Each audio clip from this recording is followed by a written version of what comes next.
ఎవరిదనేది రాష్ట్ర ప్రజలు చూశారు, విజయవాడ నగర ప్రజలకు కూడా తెలుసు ఆ స్థలం మీద ఎవరి కన్ను ఉంది, ఆ స్థలం మీద ఏం చేయాలనుకున్నారు. కాబట్టి అదంతా భరించలేక మీరు చేసిన ఉన్మాదం అలాంటిది. ఎలక్షన్ రోజునే 10:30కే డిక్లేర్ అయిపోయింది, మీరు అవకాశం వచ్చిన చేతికి 10:40 10:50 మధ్యలో మా ఇంటికి వచ్చి మా ఇంటి పైన దాడి చేసి, మా ఇంటి పైన మహిళ, మా వైఫ్ని, మా అమ్మని, మా అక్కని, మా దగ్గర వీడియోలు ఉన్నాయి, నేను ఇప్పటివరకు బయటికి రిలీజ్ చేయాల, సీసీ ఫుటేజ్లు ఉన్నాయి నా దగ్గర. మా వైఫ్ని కాలుతో తన్ని, అంటే మీకు దళితుల పైన ఉన్న ప్రేమ గురించి చెప్తున్నారు కదా, మీరు అంత జరిగితే అవసరమే వచ్చింది. మా అమ్మ ఏం చేసింది, మా వైఫ్ ఏం చేసింది, మా చెల్లెళ్ళు ఏం చేశారు, వాళ్ళందరి పైన జుట్లు పట్టుకొని కాలుతో ఎగిరెగిరి నా కొడుకు దొరికితే కర్ర తీసుకొని కర్రతో కొట్టి గెలిచారు. ప్రజలకు పేరు చేయమని కదా, దళితులను హింసించమని కాదు కదా. మీలో ఒకడు ఎదిగితే అంటే మీకున్న భావం, మా దగ్గర నిన్నటిదాకా వ్యవసాయం చేశారు, పొలం పనులు చేశారు, ఇలాంటి వాడు ఒకసారిగా కారు వేసుకొని తిరగడం, ఒకసారిగా ఎంపీ అవ్వడం భరించలేని తనంతో రకరకాల తప్పుడు ప్రచారాలు, రకరకాల ఉన్మాదమైన ఆలోచనలతో ఎన్ని రకాలుగా కేసులు పెట్టి దాదాపుగా 5 నెలల లోపల పెట్టారు. ఏం మారింది? మీ పార్టీలో ఉన్న నాయకులు కూడా, మీ పార్టీకి సంబంధించిన కార్యకర్తలు కూడా ఛేదరించుకునే పరిస్థితికి వచ్చిన తర్వాత మాత్రమే నేను బయటకు వచ్చాను. అంటే మీరు ఏ స్థాయికి పడిపోయారనేది గమనించుకోవాలి ఒకసారి.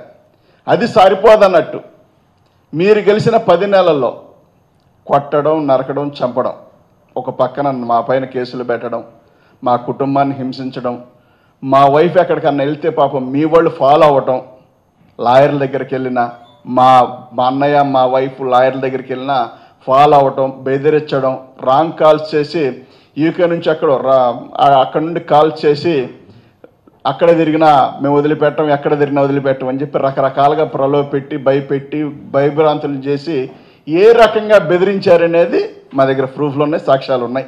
అవకాశం వచ్చినప్పుడు, అవసరం వచ్చినప్పుడు ఖచ్చితంగా బయట పెడతాం. 5 నెలలు బాధ పెట్టి వచ్చిన దరువు మొదలేసి ఎస్సీల పైన, బీసీల పైన, మైనార్టీల పైన దాడి చేయటం తప్ప ఈ రాష్ట్రానికి మీరేం చేశారు ఒకసారి చెప్పండి.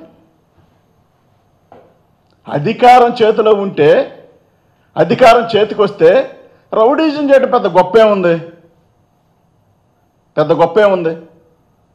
మీకు ప్రజలు ఇచ్చింది అందుకు కాదు కదా. జగన్ గారు ఒక పథకం ఇస్తే మేము 4 ఇస్తామని చెప్పారు. మేము జగన్ గారు ఒక మనిషికి పిల్లాడికి అమ్మఒడి ఇస్తే మేము 4గురికి ఇస్తామని చెప్పారు. మీకు 15,000, నీకు 15,000, నీకు 15,000, 18,000 అని దొరికిన కాడాలు డబ్బా కొట్టారు. ఇవాళ ప్రజలు ఎక్కడ మిమ్మల్ని పథకాలు అడుగుతారు అని చెప్పి అనగారణ జాతుల పైన కడుపు మంట పెంచుకొని వాళ్ళ మీద కొట్టడం, తిట్టడం తప్ప మీరేమైనా చేయగలిగారా? ఇది పాలన అంటారా? బీహార్లో మాత్రం ఈ మాత్రం జరిగిందా? అసలు బీహార్ అంటూ ఉంటారు కదా, ఆ ఏరియాలోనే ఇలా జరిగిందా? ఎప్పుడైనా ఉందా ఈ రాష్ట్రంలో? కక్షపూరితమైన రాజకీయాలు తప్ప ఇలాంటి దుర్మార్గమైన ఆలోచనతో కొనసాగిస్తూ మళ్ళీ దళితుల పైన ప్రేమ పుట్టుకొచ్చి అంబేద్కర్ గారు అందరివాడైతే అంబేద్కర్ గారి విగ్రహం ఆ పక్కనే ఉంటే మీ ఇంటికి ఈశాన్య మూలగానే విగ్రహం కనిపిస్తూ ఉంటుంది. ఎప్పుడు ఇల్లే దారిలో ఒకరోజు వెళ్ళి సందర్శించడం కానీ, కనీసం చూడటానికి కానీ కన్నెత్తి ఇదే విగ్రహం అని అనిపించే పరిస్థితులు కానీ మీ దగ్గర ఉన్నాయి. మీరు కావచ్చు, మీ కుమారుడు కావచ్చు, ఎవరన్నా కావచ్చు.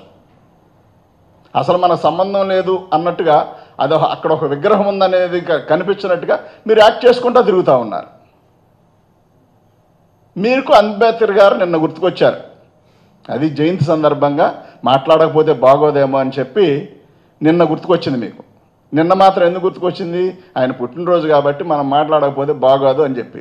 ఇవాళ మాత్రమే మీరు 10 నెలలు అయ్యి, ఏ నాయకుడైనా మీరు గమనించండి, 10 నెలల్లో ఒక ముఖ్యమంత్రిగా ఉన్న వ్యక్తి 10 నెలల వ్యతిరేకత ఎదుర్కొని ప్రజలకు ఏదో రకంగా ప్రజల దగ్గరికి వెళ్తున్నాడని చెప్పుకోవాల్సిన దుస్థితికి వచ్చారు మీరు. అంటే ఇవాళ మీరు పరామర్శ చూడటానికి, పలకరించడానికి, ఒక కష్టాలు తెలుసుకోవడానికి వెళ్తూ ఉన్నారంటే మీరు ఎందుకు వెళ్తున్నారనేది ఏంటంటే, ఒక కుటుంబాన్ని ఎంచుకొని, అది మీ పార్టీకి సంబంధించిన అనుకూలమైన వ్యక్తులను పెట్టుకొని మీకు అక్కడ ఎవరో రాకుండా 1 to 1 సినిమా షూటింగ్ లాగా మీ వాళ్ళు జబర్దస్త్ టీము కనుక వర్క్ చేసి చూసారా, అట్లాంటి వ్యక్తులను పెట్టుకొని చేసేది లాగా చేసి ఆ వీడియోని బయటికి రిలీజ్ చేసి చిన్ననాటి స్నేహితుడు పాపం మీకు 50-70 ఏళ్ళు వచ్చిన తర్వాత చిన్ననాటి స్నేహితుడు గుర్తుకొచ్చి వాళ్ళ ఇంటికి వెళ్ళారా? పాపం మొదటి నుంచి తెలుసు కదా చిన్ననాటి స్నేహితుడని.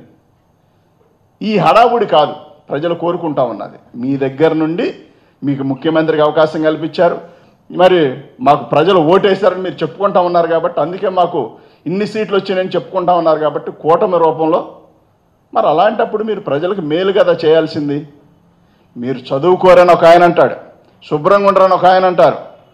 మహానుభావులు రాష్ట్ర ముఖ్యమంత్రిగా ఉన్న చంద్రబాబు నాయుడు గారు అయితే ఎవరు పుట్టాలని కోరుకుంటారని ఏకంగా ఆయనే మాట్లాడిన సందర్భాలు మనందరం కూడా చూసాం. మాది పదవి వ్యామోహంతో వచ్చిన పార్టీ కాదు, రాజశేఖర రెడ్డి గారు ఆశయ సాధన కోసం పెట్టిన పార్టీ ఇది.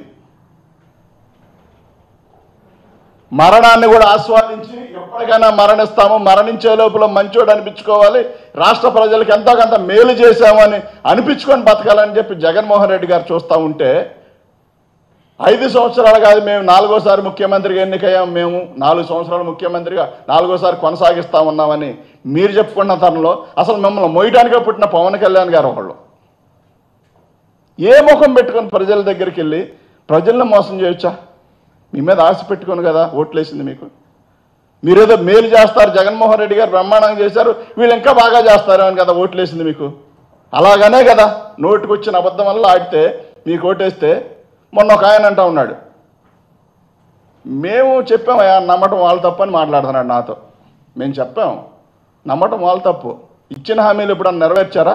అది తెలీదా? 3 సార్లు ముఖ్యమంత్రిగా ఉన్నప్పుడు హామీలు నెరవేర్చిన రోజు ఒకటి చూపించండి, 4వసారి నమ్మారంటే మీ తప్పు అని మాట్లాడుతా ఉన్నారు. అంటే ప్రజలను మోసం చేయడం మా తప్పు కాదు, మోసపోవడం మీ తప్పు అని చెప్తా ఉన్నారు. అంబేద్కర్ గారు అందరవాడు ఇది ఒక పదం నేర్చుకున్నారు పాపం. ఈ మధ్య సినిమా షూటింగ్లు అడావుళ్ళు అన్నీ వాటిని పోల్చుకొని పనిచేయడం మొదలుపెట్టారు. అందులో భాగంగానే ఇవాళ ఎంతమంది పైన మీకు ప్రేమ పుట్టుకొస్తా ఉంది. దయచేసి జగన్మోహన్ రెడ్డి గారితో దళితులకు మేలు చేసిన విషయంలో రాష్ట్ర ముఖ్యమంత్రిగా ఉన్న చంద్రబాబు నాయుడు గారు కానీ వాళ్ళ కుమారుడు కానీ